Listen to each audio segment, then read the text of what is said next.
Coming up on this edition of Command Center Coach Commands with Ron Rivera. In motion, Cam Sims.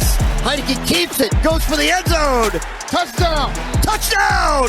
Touchdown, Washington! A 1-yard run by Heineke! What a finish in Indianapolis last Sunday.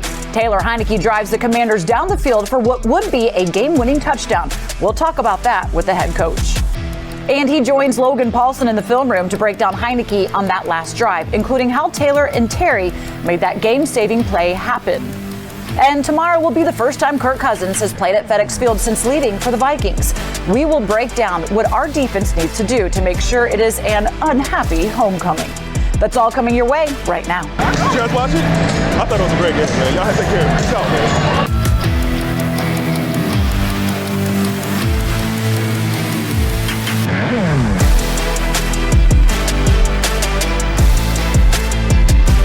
Get a great deal on a Honda certified pre-owned vehicle.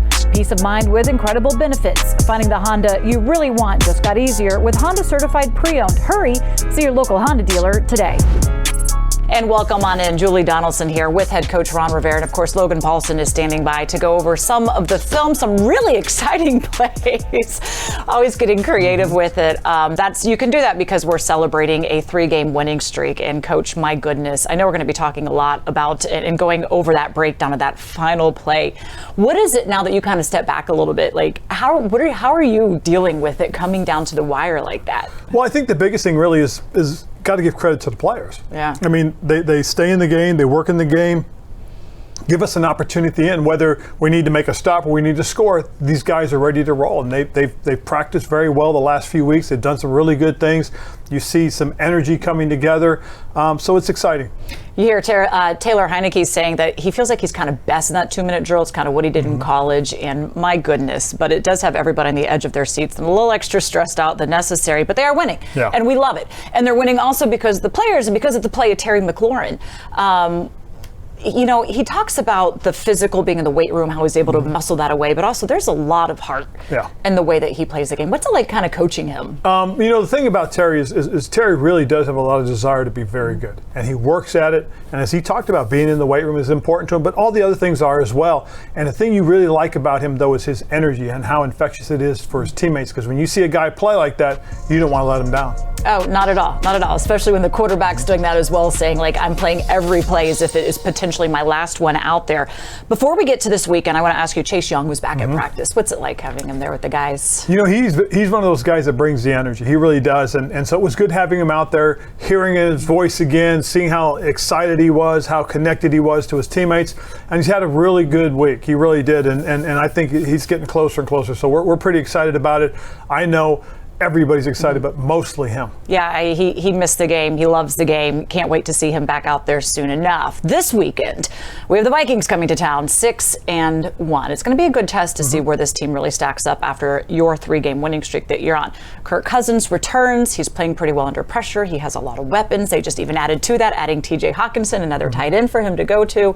How can you make Cousins uncomfortable? Well, I think a big part of it is you got to attack what they do. You got to be able to slow their running game down, and with Cook, it's going to be difficult. He's a heck of a football player, but a lot of things that they do stem off of that play action. So if you can slow the running game down, you make the play action a little bit ineffective, and it gives you an opportunity to get after the quarterback, and then you can affect the quarterback if you can do that. You mentioned Dalvin Cook. They also have Justin Jefferson. Best way to keep them in check?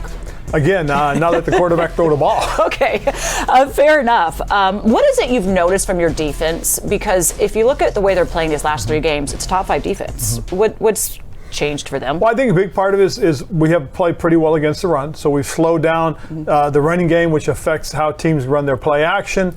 We've affected the quarterback. We've gotten a number of sacks, put a number of pressure on him. We've done some very good things with the 3rd down defense this year so far, and we've been good in the red zone. It's what we were expecting. It's nice to see them being able to do that. But offensively, let's switch over to that side of the ball here for half a second. The last 2 drives against the Colts were really powerful and dynamic. What can you take from those to build off of to get to a fast start this game? You know, people always talk about starting fast, stuff like that. Well, really, if you go back and look at this game specifically, we struggled on 3rd down. We weren't very good in 3rd down until we got into the second half, and then we converted several times. That's a big plus, is if you can get the third down, that means you stay on the field and you can drive the ball downfield. So this is one of the things we worked on this week. They give up a lot of yards, over 380 a game, but they are still 6-1. Yes. What is the bend don't break kind of mindset with them? Well, I think the big thing more than anything else is, again, their kind of attitude is if we just get a chance, and that's kind of what you've seen at the end of the game. They're in the game. The defense has to make a stop, or the offense has to go score. Well, you've seen them do that. Well, Coach heads over to the touchscreen. Let's look back at that last drive in the win over the Colts. Taylor Heinicke led the Commanders' offense all the way down the field as he went to 4 different receivers on the drive, including that incredible catch from Terry McLaurin, which set up Heinicke's 1-yard touchdown run. Washington went 89 yards on 9 plays to take home the road win. So let's take a look at the numbers that Heinicke put up on that game-winning drive. The Commanders' QB was a perfect 5 for 5 on that last drive, passing for a total of 76 yards. He also had 3 rush attempts for 11 yards, including the 1-yard score. Now to break down that last drive, let's send it over to Coach and Logan in the film room. It is presented by Mavenspire. Ransomware goes 3 and out with Mavenspire's Smart as a Service cybersecurity offerings. Learn more at mavenspire.com. Okay, take it away. Julie, thanks so much. Coach, super excited today to talk about the game against the Colts, man. It was awesome to watch some of that stuff. And I think the last drive for the offense was particularly fantastic, right? We're in a 4th and 2 situation here, and our guy, Taylor Heinicke, kind of shows up in a demonstrative way and makes some plays for you. So run a little spot concept down here with flat. And the Colts, they match it, right? Yep. It's designed to get 2 yards, and then you get a little bit of kind of magic, some of that Heinicke magic from the guy number 4 in the backfield. Well, the biggest thing is, his athleticism, his ability to escape situations, and really prolong the play. That's probably the biggest thing that he does, and he does very, very well. In this situation, like you said, we had some spot concepts where we wanted to get to a spot and have him drill the ball in, but because of that, they jumped him, and then he had to pull it down and buy time. Yeah, and I think the other thing is, like, on a play like this, effort is often overlooked. And I think Lucas and Turner, they're not on the same page on this stunt. But Lucas stays with this play, gets a little bit of push late in the down that lets Taylor get out. It's those little things, right? Everyone says Taylor, everyone says Curtis, but everyone's contributing to a play like this. Well, one of the things that, I know Coach Matsko was telling the offensive line is that you can't give up on the play, because with this athleticism that our quarterbacks have, you've got to be able to stay with your guy, find your guy, recapture your guy when he starts trying to break out of the pocket. Absolutely. Then obviously getting into space, and then Curtis. I mean, you can tell he's just trying to find a space, play ball here. And this is awesome stuff to see when you get guys just kind of playing get open by the mailbox football. Yeah, absolutely, and stay alive, and then come back to the quarterback so he has a target. Yes, and again, that one's off schedule. This is one of my favorite throws of the game, right? You get this kind of, I call super dagger here, big in cut, and Taylor knows where the ball is supposed to go. Check and empty to help the offensive line out with protection. You get some kind of checks up here by the Colts in terms of changing coverage a little bit. They run a kind of a cover 3 look here, I think it's cool to see Taylor understand that this void is going to open up for the dig, because his eyes don't even deviate. Right. He knows this coverage is open. I can get the ball there. Right, and what's important, though, as you said earlier, is just the whole design of the play. Running the 2 guys to clear through the middle to make sure that the safeties and corners are deep enough, okay? And then watch how we bring it underneath just enough to freeze the linebackers right here, okay? And then the other one, the back, now they've got to pay a little bit of attention to those guys. Yeah. And then what happens is here comes the deep dig, just like you were talking about. Yeah. And again, like the timing here, right? Taylor and Cam probably work together a ton on scout team, practice squad. And that's just, you see the chemistry there with those guys. And we can't leave out the big uglies here, Coach. They do a great job in protection. This is a deep concept. No, and it's great because Big Burley's doing a nice job. Big part of it is we chipped our way out. We slowed the ends down. We gave the guys an opportunity to really just establish their protection. And it's a nice pocket where if he wanted to, he could have stepped in and delivered a really good ball just like he did. Yeah, and you love to see that, and love it. Love to see that kind of timing, chemistry. The offense is clicking. And here's the last play of the game. And I think, Indianapolis deserves a ton of credit. They matched this really nicely. And there's nowhere really to go with the football. And Taylor kind of says, like earlier on the thing, he buys a little bit of time and puts himself in a good position to make a play. And the offensive line also helps him out here. Yeah. I mean, there's a couple things he could have done, obviously, with his initial read. But he doesn't see anything he likes. He has the time. He hitches. And then he sees Terry break to the end zone. Yeah, break to the end zone. And, sometimes you just need a guy to make a play for you. And this ball's a little underthrown.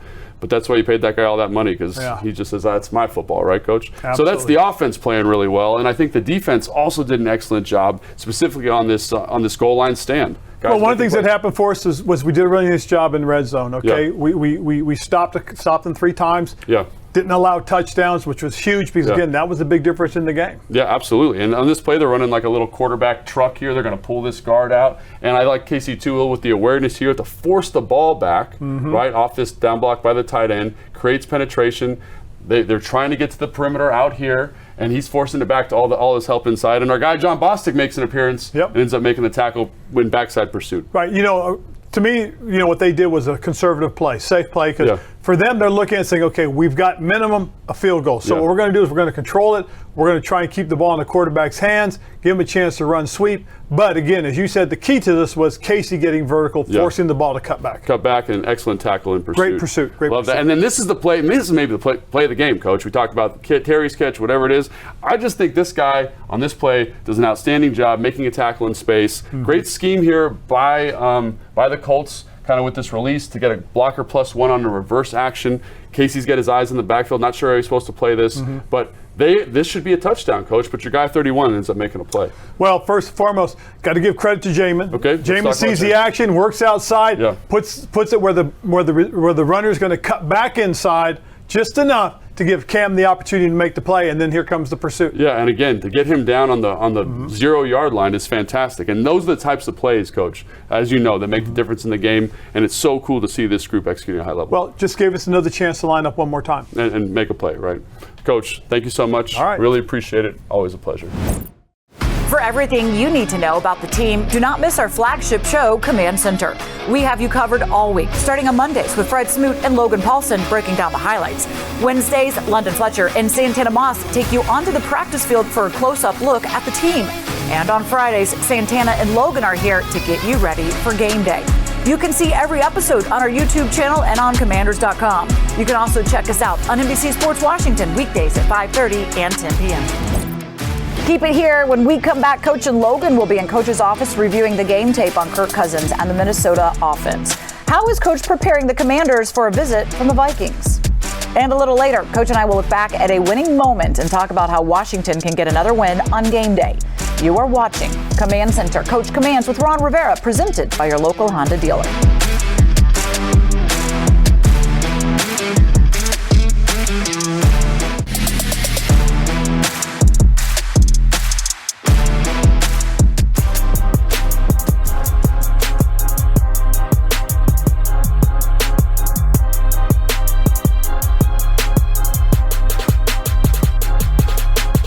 Welcome back. It is time for some healthy competition presented by Ortho Virginia, the official orthopedic and sports medicine partner of the Washington Commanders. Here's a look how the Vikings and Commanders stack up. The Commanders are looking to get above 500 this weekend, taking on the Vikings as they have won their last 4 out of the 5 meetings. Our last win against the Vikings was back in 2016 with who other than Kirk Cousins as our quarterback. When Kirk Cousins comes to town tomorrow afternoon, it's going to be the first time we will have seen him at FedEx Field since Christmas Eve 2017, when he led Washington to a victory over the Denver Broncos. Now, we know the fan base is going to be all warm and welcoming to make sure Kirk Cousins feels at home, as you know, we like that. But what is Coach Rivera and the defense doing to prepare for Cousins and the offense? Well, let's go into the film room with Coach and Logan. This is the Rivera Review presented by DC Prime. All stakes are not created equal.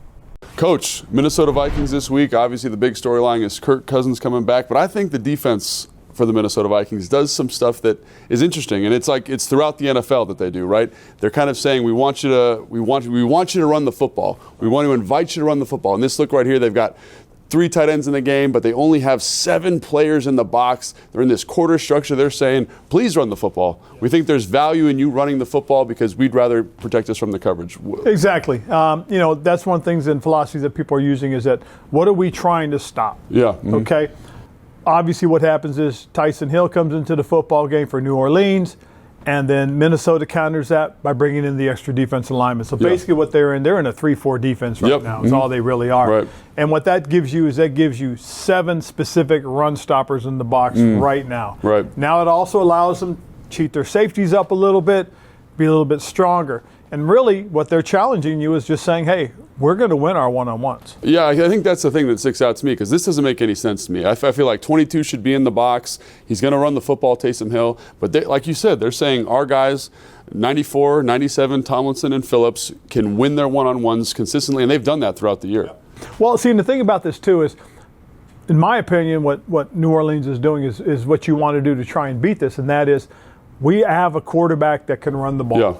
Okay, and if he runs the ball, that means they have to commit, or they should commit, one extra guy. Because right now, if you look at it, there's 10 guys on the line of scrimmage as far as their offense is concerned in the box. Yes. And so that means you've got to have at least 10 guys in the box. Okay? Because if you don't have a tackler for the quarterback if every man is singled up in terms of blocking. Absolutely, and I think that this play shows it. And so to me, I'm like, they're short. This should be a home run. Why is it not a home run for New Orleans, Coach? Because what happens is somebody didn't win the one-on-ones. Right. See, that's how you're effective. Is if they're going to block me one-on-one, I have to win it. Yeah. If I'm a defensive guy, I've got to whip my guy and win my one-on-one. I'm the one guy that has a chance to make a difference in this play. And as you watch it unfold, you see it. Because as they go down the line, 74 is an opportunity to win. Because if you watch what 51 and 88 do, there's a gash. A huge gash. Exactly. But he doesn't win his block. Right, yes. And so that's really all it comes down to, right? Is in this front, with this personnel, they're basically saying our personnel is better at stopping the run than your personnel is at blocking it. Correct. Because if you look at it, if they get everybody blocked, 88 and 51 are going to kick the linebacker out, and there's going to be a crease right through the middle of the defense. But I mean, really, Coach, if you count the numbers up here, 88 should be on 22, and that should be a home run out the park. You have hat for hat here. Right. But again, just seeing what you would get initially, you're talking about what should be about a 10-yard gain. Yeah. But because, again, somebody didn't win a one-on-one. Yeah, absolutely. And so when you're scheming up for this, like, what do you say? Just win your one-on-ones? You have to. Yeah. You have to win the one. I mean, that's the truth. That is the stark truth about it. Because, again, in this style, with what a lot of people do, we do the same thing. Mm-hmm. They're challenging you, saying, we know you're coming with run people. We're throwing an extra defensive lineman in there to try and stop it. Right, absolutely. Yeah, that's going to be a fun matchup to watch this week for sure. Those guys are really good inside. Yes. And he might not be healthy, which would be helpful also. Okay. So, and then the other thing, big part of this game, is Kirk Cousins and what he's doing and what they're doing offensively and what Justin Jefferson and that group can do. And I think a lot of it, in my opinion, a lot of their success in terms of chunk plays comes off of play action. Yes. And why does that stress you guys so much? Well, the thing about play action is, first of all, you have a very good runner in Dalvin Cook. Yep. I mean, he is really one of the best in the league. He's got great explosion. He's very dynamic. So you have to respect that. Yeah. So you're going to get an 8-man box. You're going to have safeties walking down into the box lane to say, okay, if you run it, we've got enough to stop it. Okay, so then what happens is, as the play unfolds here, there's got to be a miscommunication on this. Okay? Because there's no reason you're going to let 18 run free. I'm sorry, but okay. So whether the nickel was supposed to switch off. Yeah. Okay, because Jair Alexander looks like he's expecting it. Yeah. Okay, because if you watch him, he's stopping for the crosser. Right. And then as the play unfolds, look how the nickel turns back and goes, wait a minute, who had that guy? And that's the guy you got to make sure you got, because he's an excellent player. Yes, he is. And really, that's kind of, to me, what happened, I believe, is that somewhere along the lines, there was some poor communication. Yeah, and then the other thing about the play action passes, I think it puts the pass protection in a good situation. I think this O-line, specific at the guard spots, is just average. Yes. But the play action keeps them in good situations, Coach. It does, because one thing that you do get off the play action is you can send the center one way or the other. Okay? He's responsible to help whichever guard he turns to. Yep. Secondly, the back is going to step up on the inside, and he's going to have responsibility for the linebacker. The linebacker stays up. He might chip his way out, or he might become the check down guy. Yeah. Either way you look at it, there's an opportunity for the quarterback to get the ball off and find somebody open. Yeah, absolutely, Coach. And then I just think, like, this is how they find their big plays, right? So finding ways to manage this from a coverage standpoint and from a rush standpoint going to be a big part of this game. Agree. And again, if you can affect the quarterback, you give yourself a chance to win. How do you affect it? You take away their ability to run the ball, which will slow down the use of play action, right, and it'll put doubt in the quarterback's mind. Yeah, absolutely. Some great insight. Thank you guys so much. Now, Commander fans, make sure you get your tickets now for the Vikings against the Commanders tomorrow at 1 p.m. Tickets start at just $44. The theme for the game is Salute to Service. We will be honoring our military, and there will be a service scarf and hat giveaway. Visit commanders.com/tickets to get yours. On game days, do not miss Command Center Game Day Live, the official pregame show of the Washington Commanders. We're live on the air starting 2 hours before kickoff, so that is 11 a.m. tomorrow for our matchup with the Vikings. You can watch on our YouTube channel, Facebook, and Twitter. And after the game, do not miss Command Center Postgame Live for reaction, analysis, and interviews with head coach Ron Rivera. You can also find that on YouTube. Take command of your game days. No, don't go away, because when we come back, Coach will be back here with me in studio to look back at our winning legacy and talk about how the Commanders can leave FedEx Field with a win tomorrow. This is Command Center, Coach Commands with Ron Rivera, presented by your local Honda dealer.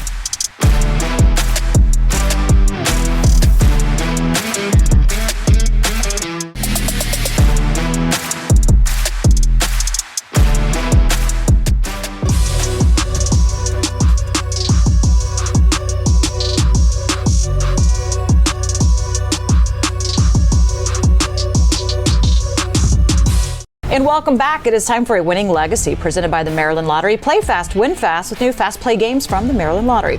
Today we're flashing back to November 4th of 1990. Washington sets a single game record for most net yards against the Detroit Lions, putting up 676.